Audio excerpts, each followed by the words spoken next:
now. Oh, and hi, we're back for part 2. And as we ended part 1 on the discussion of religion, at which point we should both note that within religion, under God, he gives us what? Freedom of choice. So when you take a look at the transgender the communities coming out now and having the freedom of choice to have these operations and to be the people that they want to be, I'll just throw this in here. We as women, especially in America or other overtly religious countries, are not allowed, or now they're wanting to ban Roe versus Wade in the USA, which is abortion rights for American women. Freedom of choice. Nobody in any religion, male or female, is allowed to tell anybody else, male or female or anywhere in between, what they can or cannot do with their bodies. I mean, granted, we can make suggestions. From A, you need to lose some weight, to A, you're not wearing a smart dress, to B, you're looking sexy tonight. But those, beyond that, everything else is our personal free choice. Nobody else's opinion really matters. And what they're trying to do in the States right now, they're not minimizing the amount of abortions that will happen. They're maximizing the effort it will take for people to get those abortions. I mean, if I'm in Massachusetts right now and say I wanted to get an abortion and they don't allow that here, I would just go a state over. Like it's not minimizing the amount of abortions. At the moment, yes, you can. You just have to go a state over. But now in Texas, you've got them turning around and saying, oh, if you know somebody's got an abortion, you can sue them. If your rapist can sue you for having an abortion. It's and again, this is, and I'm not going to, within the transgender community, you take a look at how the Nazis or the Hitler and the Nazis changed the whole dialogue behind transgender, because in the 1920s, in a post-World War I, this was something that they were doing. And they were quite happy to do it. They wanted to change, and they didn't have very many. They only had a few that did the whole thing. But then by the time you got to World War II, you've got the Nazis who were killing off gays, Catholics, Jews, Romani. But while they weren't necessarily killing off the gays, they were saying the punishment was a transgender operation for somebody who was homosexual. And don't laugh, because they wanted to do that in South Africa too. Aubrey Levin. I mean, through the this was supposed to be a punishment for gay people. And here's the thing. Gay people don't necessarily want to be transgender. No. I mean, we have these terms and they're very well defined. I mean, and it's frustrating in a way, because there seems to be this tie between sexuality and gender, where the majority of society will look at transgender people and like they'll talk about like sexuality and it'll be in the conversation, but they're two incredibly different things. And even being in like the LGBTQ community, I mean, LGBT, they're all sexualities, and then transgender, it's about gender. It's very, someone can be transgender and part of the bisexual community. Like, they're different things. But well, saying that, I mean, okay, it was a debate I was having with somebody the other day, and I was thinking that perhaps while LGBTQ is very sort of like feminist in its underbelly, so to speak, with equality and equal rights, and I don't know whether it's me, you've got the lesbian community, all women. Doesn't matter that, they're not all identical women, or they all look or feel the same way. But they are women, Mm. regardless. Then you've got the homosexual gay community. Don't say gay, it's Florida. Oh, good God. That whole thing is just, that's a can of worms. Yeah. In any case, we'll close that can for now. So you've got the homosexual, which is predominantly male. Mm. Okay.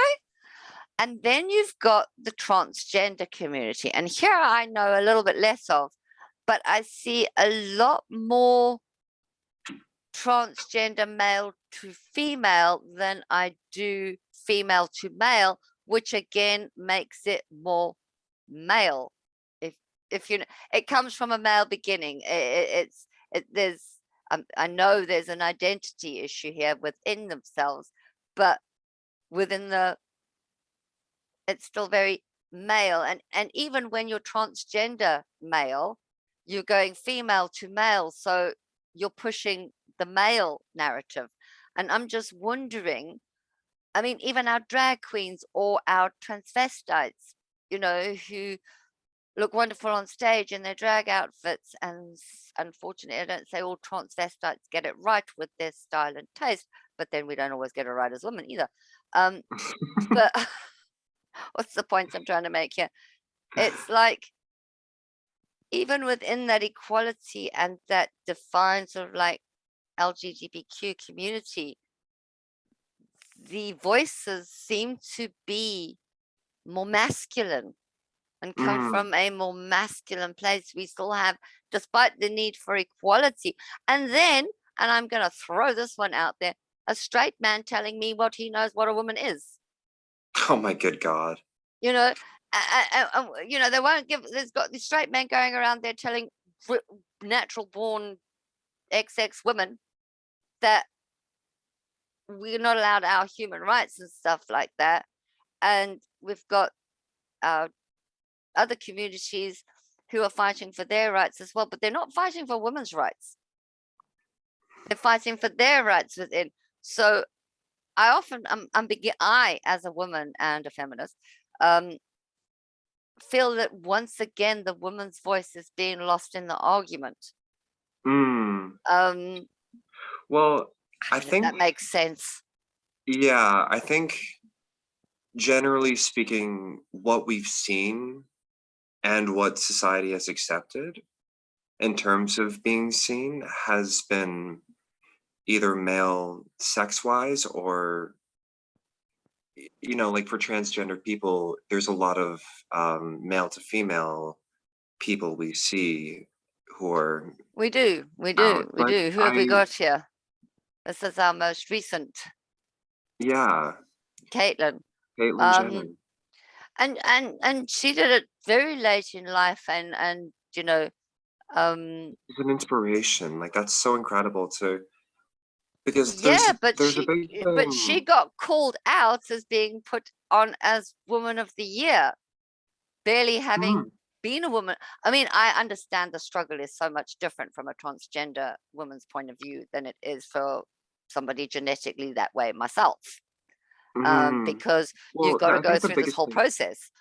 Yeah, is transgender people, like transgender women, have been women their entire lives, but they have performed in the male way or the man way until they've been able to come out and really live their lives. And it's a lot easier for a woman to do that. It's easy for us to go out and I say this for myself, because despite the fact that lady to Ladette, I've never been a lady. I've always been a bit of a Ladette. Loved hanging out with the boys, loved watching sport, played sport, but I was kind of like raised to be a son too. Didn't matter that I had double X and my mom wanted me in frilly dresses. I was still playing my little what do you call those little mini cars? Don't give me a doll, give me a car. And I was like that from a young age. I had more fun fixing clocks and radios and climbing up trees than I did playing Barbie dolls. It's one of those things. I came from a family full of masculine people. Like even my mom had a lot of masculine energy, and I have my dad and my brother. And I learned that, what to do as a little boy. But I always had this longing for, like, I saw the dresses and I saw like all the pretty things, and I'm like, huh, I want to look pretty. And then I'm like, no, no, I'm a man. Ugh, I play hockey, you know? I play hockey. I'm assuming that's ice Um, hockey. yeah, but Uh, it was a huge um stressor for me, where I had these girly thoughts, and for me, I like always try to shove them down. I'm like, no, that's not what it means. And I mean, it's internalized transphobia, because it doesn't matter at the end of the day. You can do and love what you like. But it yeah, I was mean, such a crazy I, experience I coming suppose the into my other field. thing comes from as well is stereotypes that we've been given through movies, books, history. Pop culture. Yeah, and as we hit the 11-minute mark on this recording, I'll switch us off and we'll hit you back in, we'll see you in part 3 momentarily.